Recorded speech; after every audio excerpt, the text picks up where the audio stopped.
नवी मुंबई येथील दिघा गावातील वसाहतीत राहणारा अजय विष्णू रावत हा तरुण कर्जत तालुक्यातील पाषाणे धरणाच्या पाण्यात बुडाल्याची माहिती मिळत आहे। शनिवारी दुपारी 3 वाजता ही घटना घडली। मिळालेल्या माहितीनुसार अजय हा वाहतूक व्यवसाय करत होता। त्यातील टुरिस्ट कार घेऊन आपल्या 4 मित्रांसह तो कर्जत तालुक्यातील पाषाणे येथे आला होता। अजयचे नातेवाईक पाषाणे गावातील नवीन वसाहतीमध्ये नुकतेच राहायला आले आहेत। त्यामुळे पाषाणे येथील लघु पाटबंधारे धरणाची खोली किती आहे आणि नवीन पोहणारे यांच्यासाठी हे धरण धोकादायक आहे याची माहिती त्यांना नव्हती। अजय राऊत आणि त्याचे 4 मित्र हे पाषाणे धरणावर आंघोळीसाठी दुपारी 3 वाजता पोहोचले।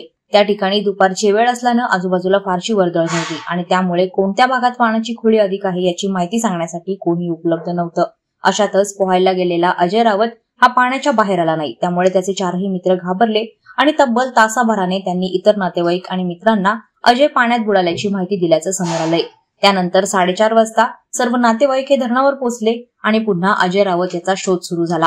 5:30 वाजता नेरळ पोलिसांना कळवण्यात आलं। पोलिसांनी स्थानिक आदिवासी लोकांच्या मदतीनं अजय रावत याचा शोध घेण्याचा प्रयत्न केला, मात्र तरी देखील शोध लागला नसल्यानं शेवटी नेरळ पोलीस ठाण्याचे प्रभारी अधिकारी शिवाजी डवळे यांनी खोपोली येथील अपघातग्रस्तांची टीम यांना माहिती दिली। रात्र झाल्याने अपघातग्रस्त टीम मधील हेल्प फाउंडेशनचे गुरुनाथ साटेलकर आणि टीम यांनी रविवारी सकाळी 8 वाजता पाषाणे धरण गाठले। त्यानंतर पाण्यात उतरून या रेस्क्यू टीमने शनिवारी दुपारी पाण्यात बुडालेल्या अजय विष्णू रावत वय वर्ष 28 या तरुणाला पाण्याबाहेर काढलं। या घटनेची नोंद नेरळ पोलीस ठाणे येथे आकस्मिक मृत्यू अशी करण्यात आली असून अधिक तपास पोलीस हवालदार लोखंडे करतायत। वादळवारा लाईव्हसाठी दत्तात्रय शेडगे, खालापूर।